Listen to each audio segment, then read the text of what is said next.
Hi, welcome to ConvinceMeAudio. Today we have the review of these, the Sony Ierz1R IEMs. Let's talk.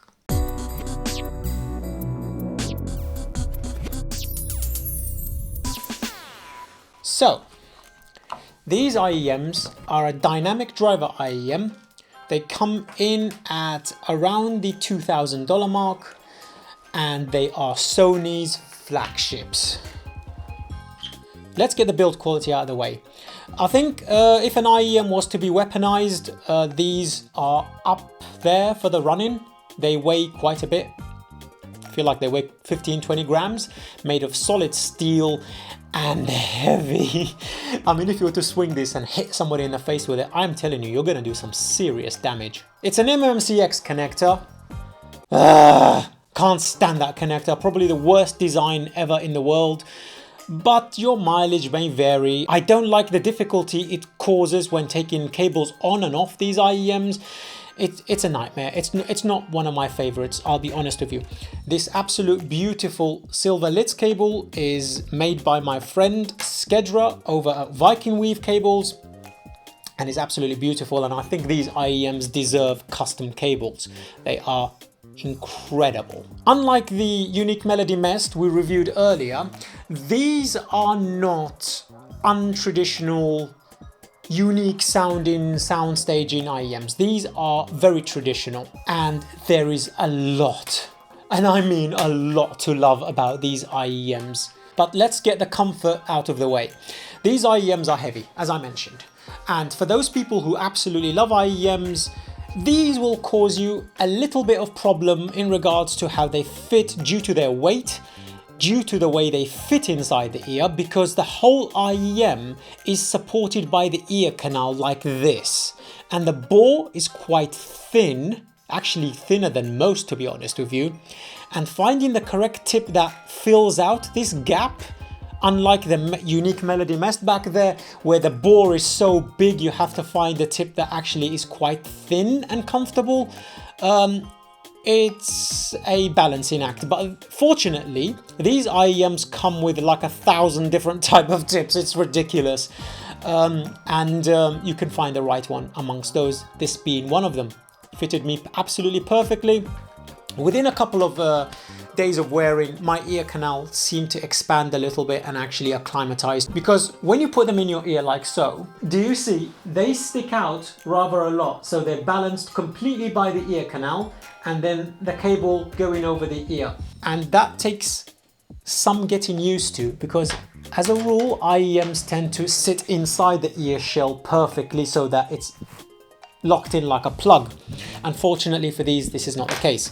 And for those people who hate IEMs, I think you're going to have a very difficult time with these. So much so that it's quite difficult to say, yes, run out there and spend $2,000 unless you get to try them first.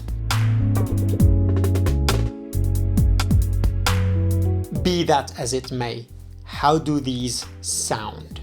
In one word, absolutely fantastic.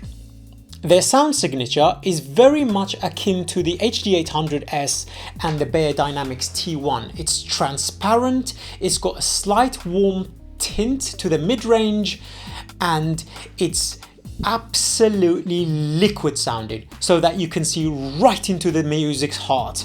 But let's take each frequency on its own merits.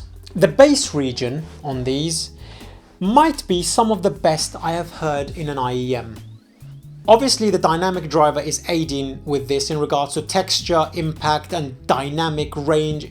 It's absolutely incredible. It goes extremely low, it's extremely see-through, and it's extremely nuanced and layered and textured, so that you can identify what instrument, whether it might be synth or real or wood or brass. If it's in this frequency response band, you immediately be able to identify what instrument is actually playing. I have absolutely no problems with the bass on these. In fact, I think it might be rather addictive. They are slightly elevated, but not so much so that you would call bass head heavy hitting bass region. They are amazing. I absolutely love it. The treble region extends extremely well. It's extremely nuanced.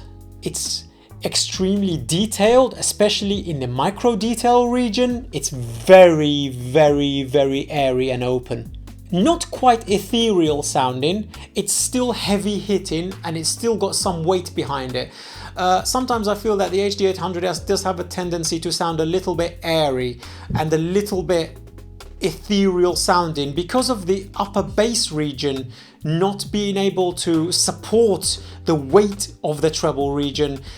Things can sound a bit thin because if the upper region is perfect and airy and the lower region where the upper bass region needs to support it, I think it can sound thin and airy. These don't. They sound absolutely amazing and weighty. And that brings us to the mid-range. For my subjective opinion, these are my favorite mid-range sounding IEMs because not only are they transparent and liquid and you can see right into the depth of the stage, and the singer has gotten enough room to take a big step back here, but allow the instruments to go in front of her so that she sounds like she's on a stage by herself. When the music requires it, the singer can come forward, but as a rule, these tend to be rather relaxing in the vocal region. Letting the bass region take that step forward ever so slightly to actually fill in and take a step forward. In the lower mid-range, there is a dip, a very slight dip, but there is a dip. But fortunately, this seems to be a tuning choice rather than a lack of quality driver issue. So basically, because there's a dip, it's slightly layered and it's slightly taken a step back, but because it's so detailed, because it's so brilliant, you lose absolutely nothing in this frequency band, and it's not overshadowed by the upper bass region or by the mid region. As I stated in my Audio Lounge private Telegram chat, the choice to put this dip there, I think, is to give the vocals a step back and more room around him or her to place instruments. It's a technicality thing, and I think it works wonderfully. It works so well. In regards to the staging, it's very, very open. It's bigger sounding than the Anol VX. 100%. It's bigger sounding than the Unique Melody Mess back here. It might be the biggest sound stage for these three IEMs. The staging is rather traditional, so guitars, drums, singer, instruments, everything is where it's supposed to be. And you're not surprised by anything, but fortunately, you don't miss anything. Even from the subtlest of sounds to the crescendoing of sounds, it's so dynamic that you don't miss out on absolutely anything. And it's so airy. And if you've ever listened to the HD800S and recognized their presentation in regards to their staging, where every sound has its own spot in the stage, these provide the same experience. They're not proper holographic 3D sounding like a Zeospantera, front to back, left to right for each individual instrument in its own stage, but they do have good definition and very good texture. Fortunately, you can use these with YouTube Music, with Spotify, all the way up to DSD. I've been using them on the Ierz1R over there with a 2.2 connector, and I've been using them with my M11 Pro with the 4.4 balanced, and it sounds exceptional and everything. But to truly make them shine, you throw them on a desktop amplifier. Because they're transparent and they're bright sounding, something warm will give them more life, something neutral will give them more of an analytical feel, and they are wonderful. I absolutely love them. I'm so lucky currently to be reviewing all three of these, each one providing their own distinct sounding characteristic, so that you can jump from one IEM to the next without there being any discrepancy, without you going, oh, these sound too similar, or no, I want to go back to that one. I absolutely love classical music on these because I think These might be some of the best sounding IEMs for violin and cello and for stringed instruments. It's so textured, it's so realistic, and because of that transparency of the stage and how open it sounds and how airy it sounds, it provides this scope, this enlarged scope where it's open, really open and really, really vivid. Yet nothing is in your face and aggressive and angry sounding.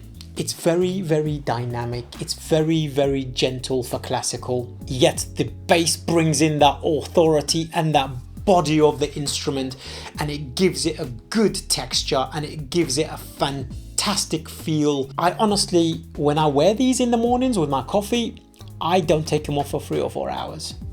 Now I've gotten used to the comfort and my ear canal has adapted to the tip and I found the perfect seal. These just float nicely there.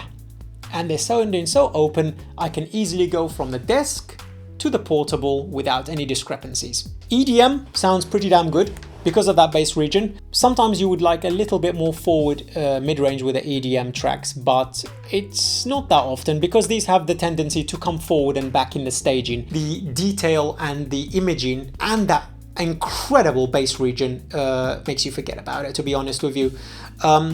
You do need to provide sometimes a good source for this because, like I said, you can use them with Spotify and YouTube Music and other low source materials, but depending on the amplifier and the DAC you use, sometimes you do hear the discrepancy in the upper treble region and in the lower treble region where it sounds a bit off because it's the bad quality of the track that's coming through rather than the driver being bad.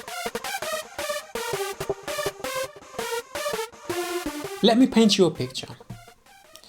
You have a broad, deep, wide, tall stage, and it's bright and it's airy, very, very, very much akin to an outdoor experience. Imagine it's springtime and you've got a big grass field and the grass is so vivid and green, and you've got that beautiful white spring sunlight. Earlier that day it had rained and the dew is on every single leaf, on every single branch and on every single strand of grass. Everything is sparkling, everything is shimmering, and everything is vivid, clear and see-through, where you can see the green blue grass fading into the distance. Wherever you look, every nuance of the nature can be seen. And this is how the tonality and the spectrum of the Ierz1R represents itself. It's a very open, outdoor, bright, soft white light experience. The singer is on the stage. She has been given her own space to wander around in. There's enough space between you and the singer for instruments to come out, in, stand in front of her, to the side of her, up there, all around her. And you're allowed to stand and observe and suddenly look up and to the side and you don't miss anything.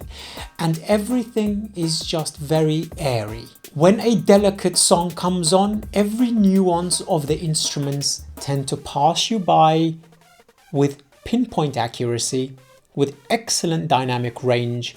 And if the singer requires to come forward, she will. But the majority of the time, she likes to take a step back and give herself room to breathe. Male and female vocals sound very, very pleasant because the bass region is there to take up the mantle of the lower end of the spectrum. And especially the ladies who sing in the mid-mids and the low-mids, it's realistic and textured and nuanced and defined, and it's so pleasant. If I was to put a color on it, I would say pink. It's just very, very, very beautiful. And male vocals, especially in the mid-range territory and the low spectrum territory, they sound very, very, very, very defined, very good. The upper range, unless the track is really well recorded and it's really, really well balanced, the tonality sometimes can be a little off, where it can sound a little tiny bit harsh in the upper mid-range and lower treble region, but not in a bad way, just in the way that this is what's happening, keep an eye on it. It's not quite right. The timbre is there, but it's just a bit off. But across the other spectrums, it's wonderful. It's wonderful. I just love the fact that when you put these on and it just feels like you're standing in a green field and it's so bright and vivid. Maybe when you die, this is what heaven sounds like. That sort of perfect white color of the lighting, perfect green grass and beautiful white and yellow flowers in the field, and people walking around without there being congestion, and you see a flock of white sheep running around on the grass or standing there, and it's very picturesque. It's very, very picturesque, and I love them for that.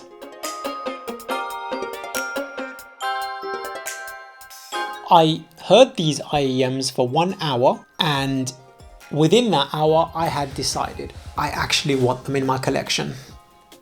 Literally within 1 hour, because they're very different and they're very, very similar to normal traditional IEMs. But because it provides an HD800S tonality and a Beyerdynamics T1 tonality, where it's bright, transparent and liquid with a warm, tilted mid-range, you want to grab these and own them.